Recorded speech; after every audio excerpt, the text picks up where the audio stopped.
There's no precedent for reviewing The Last of Us 2, which makes it very difficult to talk about. But I feel like I have to try to piece together some kind of understanding of what this game is and what it means to modern gaming. I want to make the case that supporting this game with your money is going to have far-reaching consequences. And if you like gaming the way it is, and you want it to keep going on its natural arc towards better and better experiences, then we all have a critical decision to make together. This review will have full spoilers, so be warned. Now, I don't think I'm exaggerating when I say The Last of Us 2 has brought about a situation where all of us, collectively, have to decide where gaming is going. If we don't address some of the issues that this game has brought to a head, then we may end up seeing the pastime that millions of people are passionate about, and some of whom dedicate their lives to, go down the wrong path. If you think I'm being melodramatic, just take a look at movies today. Original stories that tell bold, unique, and universally relatable tales are slowly being replaced by something else. Something that's purpose is anything but to put us in touch with the deepest parts of our shared humanity. The window is closing on the kinds of themes, characters, and ideas that can be portrayed in mass media. We are straying from our fire in the wilderness to strike out blind into the darkness in search of some fabled greener pasture. But we can't forsake that fire, because in it is the light of truth. The Last of Us 2 is a deliberate and forceful push of gamers and the gaming industry into that darkness. No other game has so brazenly disrespected its audience, its source material, and hurled what is effectively the most expensive monkey wrench ever made into the works of modern gaming, with, I believe, the explicit purpose of trying to break gaming away from what I would argue is its true path: deeper, better, and more truthful experiences. As we'll see, The Last of Us 2 is a service to a set of ideas rather than the truth. Now, the question remains whether gamers, game developers, publishers, and game journalists will be dragged into that darkness, or will they fight to stay in the light? The Last of Us 2 isn't a game exactly. It's a battering ram at the gates of Rome, and whether it breaks through will set the tone for many, many games to come. A note on the review scores, which I feel can't be separated out when talking about this. Its deluge of 10 out of 10 ratings and rave reviews from critics is similar to other pieces of media we've seen that insiders praise while everyday consumers find lackluster, preachy, unrelatable. The Last Jedi congratulated itself for going against the grain, and a press that were either dependent on access to studios for their livelihoods or were ideological fellow travelers joined the chorus of voices that praise this new style of media as a bold and groundbreaking approach. In very similar fashion to The Last Jedi, several deliberate creative choices and selective rewriting of source material in The Last of Us 2 is a subtle but not undetectable effort to try and sway the minds of the audience as to just what good storytelling is and how we understand story structure itself.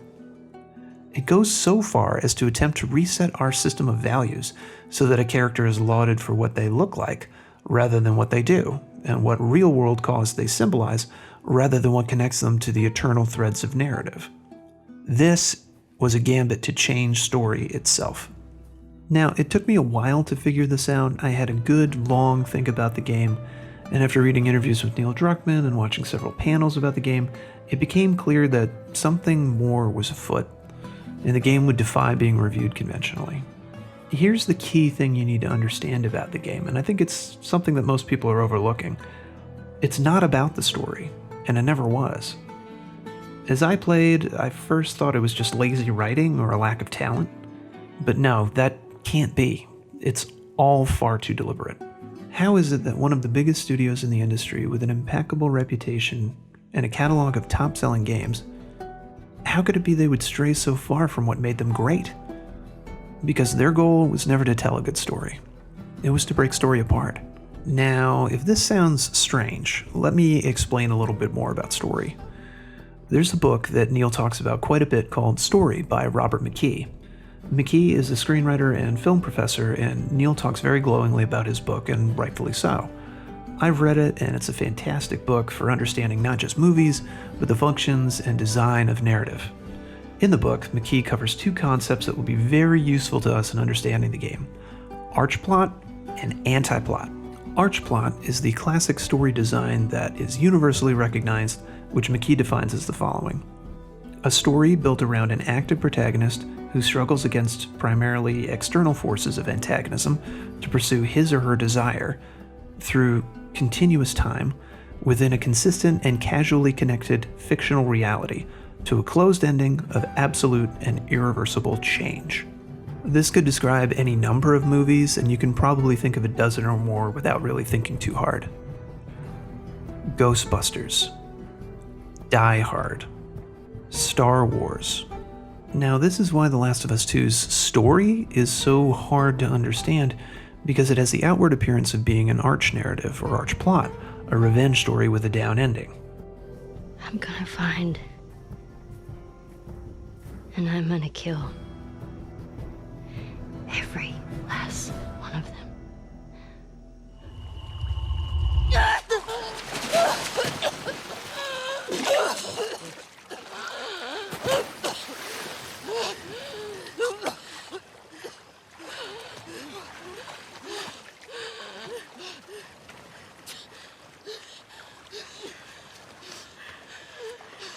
No. Just take him.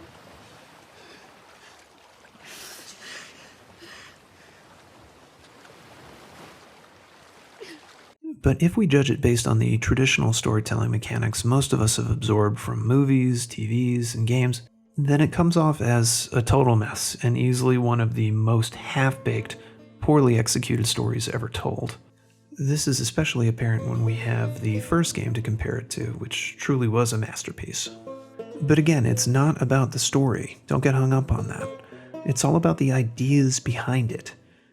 To prove this is true, I'm going to go over a few of the story's many problems, and hopefully show that it breaks its own rules so often and violates its own internal logic so much that it can't rightly be described as a story, but more of a vehicle for what the creators want games to be. Keep in mind my battering ram analogy from earlier.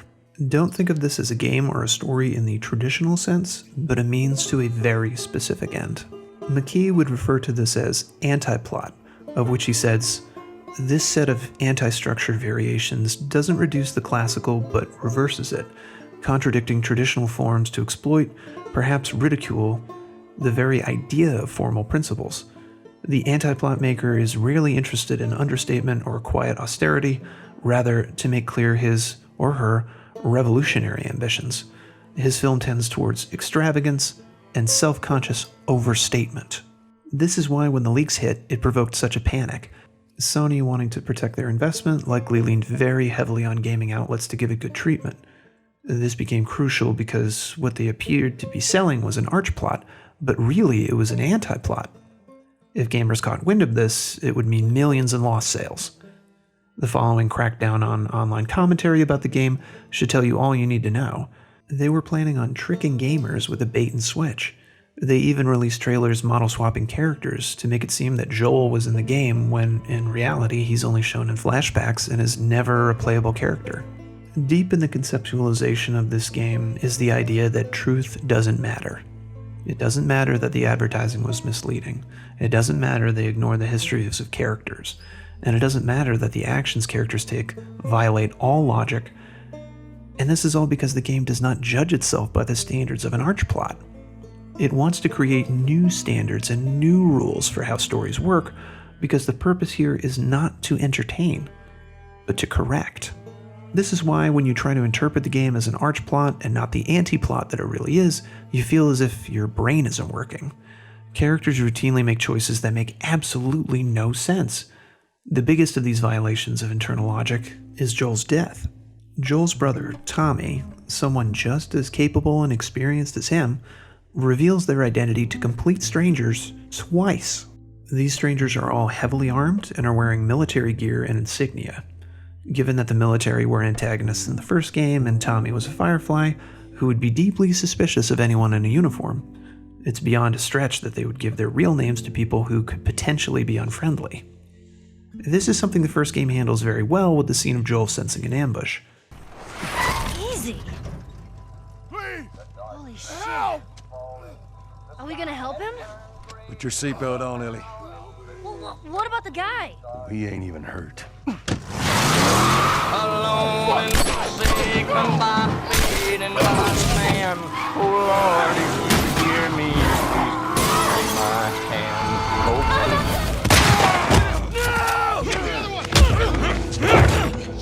This makes Ellie suspicious later when asked her name. I see. What's your name? Why? Look, I understand it's not easy to trust a couple of strangers. Consider also the game opens with Joel confessing to Tommy what happened at the Fireflies, so it's been established that there is a danger that the Fireflies could be looking for Ellie and Joel. Tommy, being an ex-Firefly, would know that the organization would have guidelines for what to do if captured or working undercover, so he knows how not to give himself away. It's very likely they were trained to do such things, as Fireflies routinely work behind enemy lines in the safe zones. It doesn't make sense either that they've made a mistake in the heat of the moment, a horde of clickers closing in, prompting Tommy to give away their real names. The trust needed to survive the situation would have worked with an alias, and given the checkered past of both Tommy and Joel, they would be that careful. The brothers would likely have discussed what to do if ever confronted by strangers, knowing that they could be Fireflies out for revenge. It's most likely standard procedure for all of Jackson to be wary of outsiders, but here's Neil's explanation of that moment. I want to just address that criticism because I've seen a lot of like, how come Joel and Tommy trust these people? And it's like, it's not an ambush. They're not walking into an ambush. And actually, Troy and I had a lot of conversations about how do they size them up? And actually, they don't want to stay there. They want to lead them back to Jackson because Jackson is safe. Now, this doesn't make sense either, because if Joel had simply gotten soft and complacent, letting his guard down, then why would he still be on patrol? Why would he still be active in Jackson's security? If he wanted to establish him losing his touch, then we'd need to see him stepping back from the action. Instead, we see the opposite, him as one of the lead people for Jackson's security patrols, and over a long period of time as well. In a world full of murderers, bandits, cannibals, and oppressive military regimes, your guard would be high, especially when beyond the safety of Jackson's walls, even if you just were a regular person. With Joel and Tommy and their unique histories, Joel killing several Fireflies and Tommy being a deserter, they would especially be on the lookout for any that had escaped the hospital. The fact that these characters don't learn anything throughout the story should be enough to tell you the writers don't regard story in the traditional sense as important. The characters not only learn nothing, but lose their abilities when the plot needs them to. Tommy, after inadvertently getting his own brother killed, lets his guard down again to let Abby sneak up right behind him when he already knows that she's still out there and would want revenge against him personally for the death of her friends. This is also after Tommy's traveled alone from Jackson to Seattle, a nearly 900-mile journey, and single-handedly cut his way through the war zone of Seattle and magically seems to find the person he's looking for. This game does that a lot, and it's only one of the many of a long list of examples of the game violating its own internal logic. It's also extremely unlikely any of the characters whose lives depend on hypervigilance and survival instincts to leave the fucking lights on in the theater that can be seen from the outside. Seattle in the story is effectively a war zone, and this is like painting a massive target on your back. Ellie also circles their location on a map she's carrying, when she would have known if captured, it would lead enemies right back to the group's hideout. She knows they're at the theater. Did she really need to mark it down? I could go on, but I think you get what I'm driving at here. The story stumbles over itself so many times, by any reasonable standard, that it must be that the creators are operating on a completely different standard. And that's the next layer of this onion. What they're really trying to say. To understand this, you need to be aware of Neil Druckmann's enthusiasm for the work of Anita Sarkeesian. Sarkeesian, who, if you're not familiar, is a feminist commentator on video games. Her work critiques what she feels are harmful tropes and stereotypes that perpetuate outdated attitudes and are harmful to women. This Kickstarter happened about the tropes versus women in video games. And while you might argue with the way it delivers its message or whether every point is exact, you can't argue with just the pattern that you see in the industry. The only thing, though, is that there's a tape of her that exists admitting her entire career has nothing to do with video games, but instead is about promoting her own particular set of values and beliefs. It's a soundtrack of one song, except I'm doing video games. So it's not exactly a fandom. I'm not a fan of video games. I actually had to learn a lot about video games in the process of making this. And also video games, like I would love to play video games, but I don't want to go around shooting people and ripping off their heads, and it's just gross. So hence this is my response to that. And now that you've seen that clip, Watch Neil give her an award for her work. The Ambassador Award honors an individual who has helped the game industry advance to a better place. Anita Sarkeesian's work has done just that.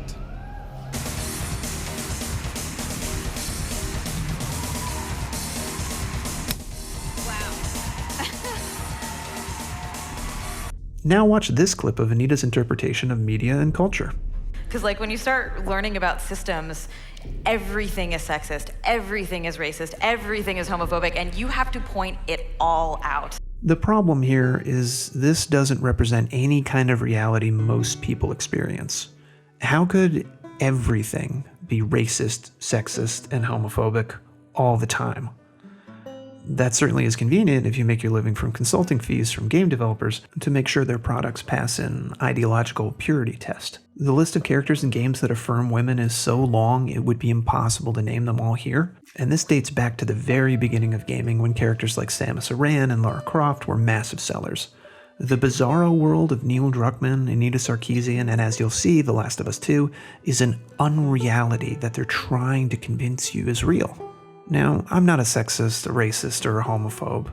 I believe everyone should be able to express themselves however they like, and there's no reason on earth, in my view, to hold any kind of prejudice against someone for what they can't change about themselves. It is extremely unfortunate that we're getting to a place where those kind of statements have to be made in order to do commentary on video games. But it seems to be a conversation The Last of Us 2 is bent on having, at the complete detriment of its plot, story, and characters. There are a number of themes throughout the game that add literally nothing to the value of the narrative, and do so while calling attention directly to themselves. This feels more than just a one-off injections of pet issues the writers care about personally. It's spliced directly into the game's DNA. It happens that often. The effect is a total immersion break, where you scratch your head and ask yourself, why are they talking about this? What does this have to do with the story? Don't they have bigger problems? Going back to McKee, he lays out the major rules of story structure, and one of them is, if nothing changes between two scenes, then you've written a bad scene. Information supplied to the audience, but that changes none of the dynamics, stakes, or directions of the story, is useless information. McKee writes, if the value changed condition of the character's life stays unchanged from one end of a scene to the other, nothing meaningful happens. The scene has activity, talking about this, doing that, but nothing changes in value. It is a non-event. Now, I'm going to go over a few of the specific scenes, and I think they'll show you what I mean. They impart their ideological perspective and add very little to the substance of the characters. There are 4 things in particular that break the fourth wall and give you a peek into what the developers are trying to do. The first is a story Dina tells inside a synagogue. She is not the first Jewish character in a video game. B.J. Blazkowicz from the Wolfenstein series holds that title, though it's never really explored. Now, I can see this moment as a personal aside for Neil Druckmann, who is Jewish, to give a Jewish character a moment to talk about their history, and fair enough. But it stops there, and begs the question, why put this in there only to present it at face value? This place brings back a lot of memories. My sister used to drag me to a synagogue all the time. You never struck me as much of a believer. Nah, but I like coming from a long line of survivors. You mean after Outbreak Day? That, and the Inquisition, and the Holocaust. My family always made it out alive. Barely. Jewish holidays are all about food, and celebrating not getting annihilated by our enemies. A long line of survivors. Exactly. Now, I'm not Jewish, but I interned at a Jewish archive in college, and I later wrote my graduate thesis on a righteous Gentile who saved thousands of people from the Nazis by issuing them travel papers against the orders of his government. I know a fair bit of the history, and it's an interesting narrative that could have been explored. The story of the Jewish people, even going back to the Old Testament, was about survival, so the point Neil is trying to make here isn't lost on me. But it comes across as one-dimensional. I actually wanted to hear more from her about her faith and her history help her, but that's it. They literally never talk about it again. It's also worth pointing out the obvious friction between the Abrahamic religions and homosexuality. How her relationship with Ellie complicates her religious beliefs would have been very fertile narrative ground to tell, but it's completely glossed over. I'm Episcopalian and my pastor is gay, so it's a question I'm familiar with. The next is Lev's transgenderism. One of the major plot points is that Lev shaved his head to be more like the men in the cult, and this causes Lev and his sister Yara to desert their group. Again, we have something that narratively had a lot of potential, but once again, it's presented at face value, and they immediately move on. If she saw him like this, she'd strangle him with her bare hands.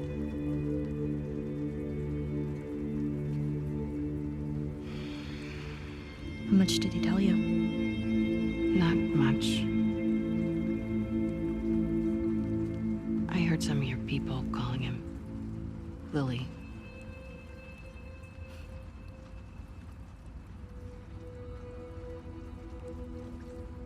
For a long time,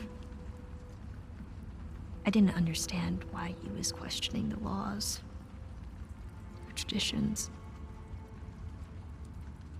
When he explained to me how he felt inside, I told him he had to keep it to himself. I was hoping he'd snap out of it. He seemed fine for a while.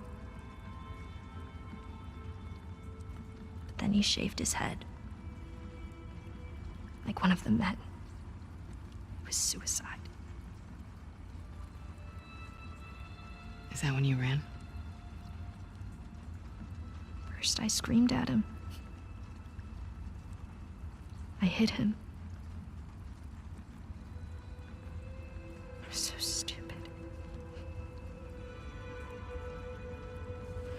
It's unclear if transgenderism is even a concept the characters are familiar with, since the apocalypse reoriented all of human activity to basic survival. But they act as if it's something they're familiar with and has some basis in their reality. Now, it's not to say that someone in this situation couldn't have those feelings, and I'm certainly not questioning the validity of those feelings if a character did have them. It's just a pattern the game settles into. It raises the question and then immediately drops it. The characters accept this, ask no additional questions, and move on. If the objective was to persuade gamers that these are issues that they should care about, then why does the game constantly avoid getting into any depth about them? They even went so far as to hire a transgender actor to play Lev, so why does it feel like there's so much missing here? An offshoot of this is Abby's character design. She's made to look like a man. This stems, I believe, from Neil's commentary on female video game characters being objectified. More specifically, I'm talking about our female characters. And whether we want to admit it or not, these are role models. And yet we sexualize, we objectify, we marginalize, and we reduce these female characters to a lot less than they can be. And this is coming from a guy that almost made a really misogynistic game. So I kind of know what I'm talking about. So while working on The Last of Us, I had this secret agenda that's becoming less and less secret the more I talk about this stuff. I wanted to create one of the coolest non-sexualized female video game protagonists. And I felt like with The Last of Us, if we did that, there's an opportunity here to change the industry. And I know that sounds pretentious, but that was my goal. Change the industry. Change the industry. Change the industry. Now, in his example, he cherry picks a few characters, some of which are from Japan, which it's worth pointing out is known for grossly exaggerating both female and male characters, and doesn't mention any of the positive video game depictions of women, past or present. Nor does he recognize or mention that art typically trades in archetypes, and going back to the ancient Greeks, human aesthetics have been a persistent theme. You ever wonder why there are no Greek statues of obese men? Think about it. Now, people have complained that her being so muscle-bound doesn't make any sense in a world where food is scarce and weight training supplements more so. You could argue that as part of a military-style group that grows its own food and has the resource-gathering capabilities of an army, she could get access to the amount of calories and protein you need to maintain a bodybuilder-level physique. But that's a stretch. Especially when there's a massive line for food and they make a big deal about one character skipping ahead of the line to take it. What are you doing? Hey, tenemos prisa, dame 3 burritos. Hey man, there's a line. Kenny, what the fuck? Excuse me. Wait your turn like the rest of us. Sorry. We're going to the front. Come on. So embarrassing. Why do you have 3? Go on back. They could just say Abby's an elite soldier and gets extra resources, but that would mean she was hoarding food to herself when there are women and children who'd clearly be going without. Instead, like everything else I've mentioned, they refuse to talk about it. There are references to her physique, but we never know why she's like that. This is strange because it's very unusual for a woman to look like this. They used a top-tier female athlete for the character design, someone whose job it is to be in peak physical condition. They've clearly gone to great lengths to make this a central part of her character, and they never talk about it again. To get that kind of physique, man or woman, would be nearly impossible. This is perhaps the most egregious example of the kinds of pronouncements Druckmann is making about gamers and gaming.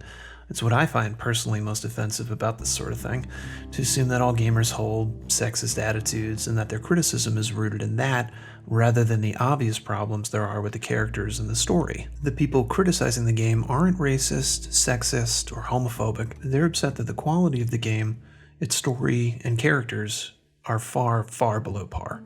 No other highly reviewed game has such a disparity between its critic score and user score. Now, it's no secret that Druckmann believes gaming and gamers are guilty of cultural sins for which there can be no redemption, only punishment, which I don't think it's hard to imagine he believes based on his own statements. I had this secret agenda, and yet we sexualize, we objectify, we marginalize, change the industry. This is what I'm talking about when I say we have a choice to make. If we don't push back against this kind of thing, then it will become more normal.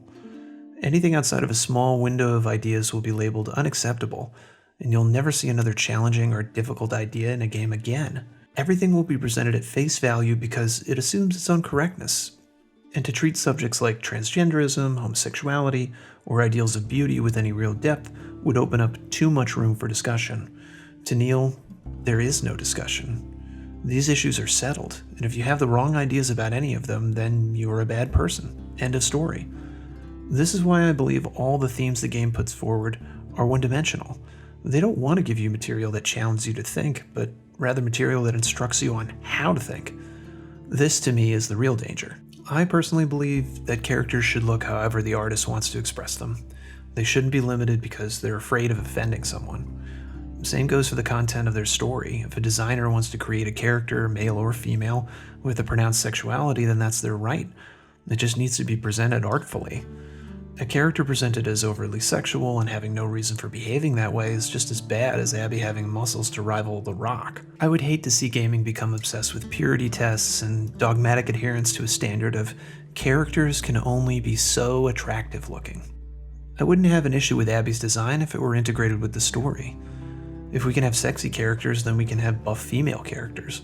There have already been plenty, and you don't see gamers losing their minds over Zarya from Overwatch or Linda Hamilton in Terminator 2. The issue here is that it seems to be a message directed to all gamers to smear them as sexist. The deliberate lack of an explanation for Abby's character being built like a powerlifter is proof enough to me that it's meant to be a message independent of the game's world. I think the plan was to use the massive reputation of the first game to generate huge sales, which it probably would have if not for the leaks and all the controversy, and then step back and say, see, these themes and ideas are what sell games.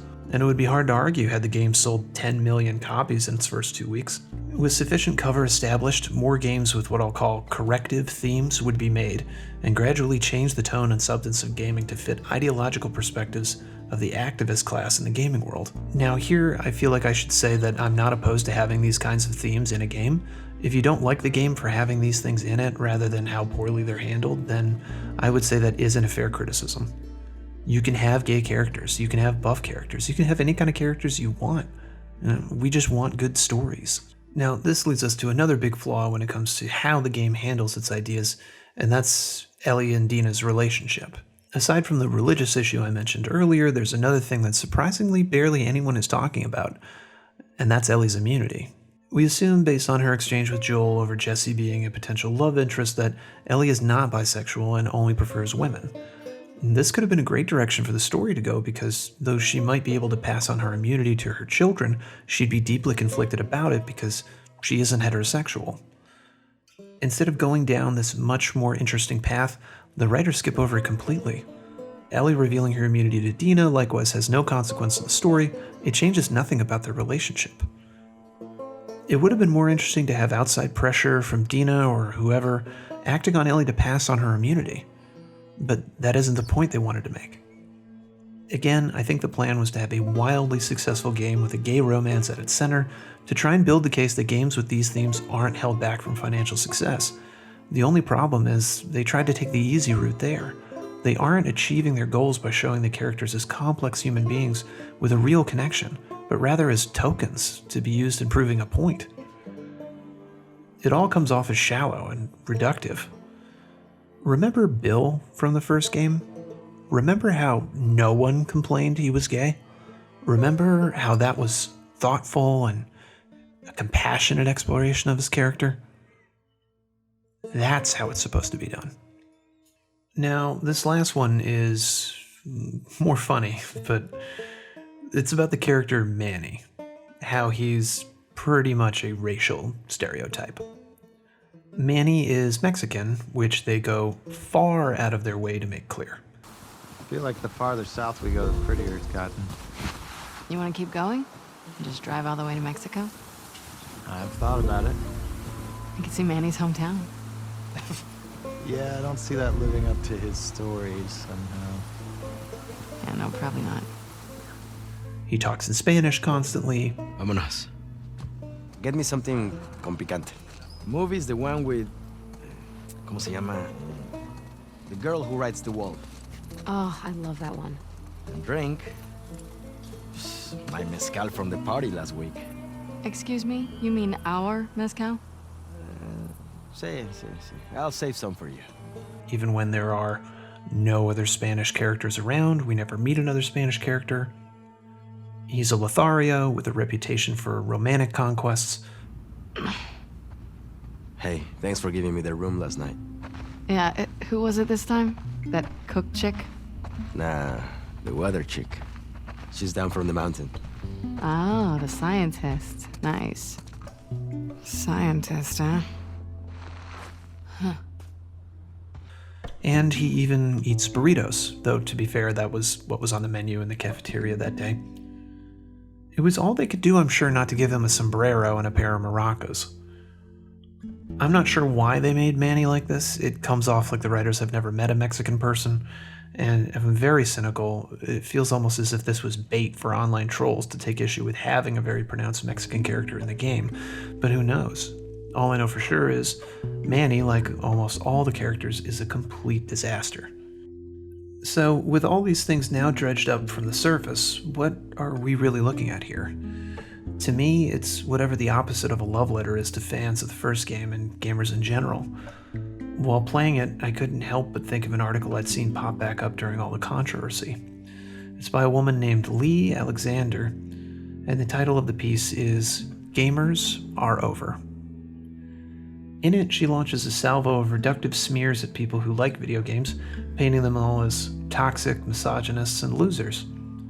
In her own words, these abstruse shit-slingers, these wailing hyper-consumers, these childish internet arguers, they are not my audience. They don't have to be yours. There is no side to be on. There is no debate to be had. There is what's past, and there is what's now. There is the role you choose to play and what's ahead. That was written in 2014. The sentiment that gaming culture needs to shift in a substantial way, that it in some way needs correcting at its core, is what I think The Last of Us 2 was meant to achieve. To be a blast of chemotherapy on a body that, in the minds of the creators, was riddled with corruption. Miss Alexander pinned a link to her article on Twitter with the note, "Honestly, still can't believe I almost got fired for writing this when I should have gotten like a wreath or a statuette or something." The unbelievable arrogance of that statement is stunning, but taken to its logical conclusion, it's correct if you hold those views. The ideologically driven in the gaming space would like nothing more than to see the paradigm smashed and reorganized in their favor. And to do so, you would need a very big hammer. A big, blockbuster game loaded to the gills with progressive ideas to settle the question once and for all to skittish executives who don't like playing politics with their products that this could be profitable. To usher in a new world complete with cushy jobs correcting ideas and speech was the goal. It's so much easier to make games that follow the, quote, right ideas than content that stands on its own merits, rather than allegiance to any set of political ideas. It never would have worked, of course. There are too many creators, there's too much money at stake, as well as a laundry list of get woke, go broke failures both inside and outside of gaming to make this new reality not even remotely likely of coming to pass. But it's a spirit of vengeance that animates those who would try. Those who would devote years of their time, their effort, and millions of dollars to such a project as this. I can't be the only one who sees the size of that problem. And we will all have to see it. Because the only way we can stop it is to stand up to it and assert the truth. The reality that gaming has always been inclusive, and we want originality and creativity from developers, not sermons about what we like being hopelessly flawed. Because if we learned anything from the first game, it's that the world is hopelessly flawed, but love, real love, can redeem it. Thank you for listening. I hope you enjoyed this review. Look, I told you at the beginning it was going to get weird, so I don't think I'll ever do another review quite like this. At least, I hope I won't ever have to. Thanks again for listening, and good night, and good luck.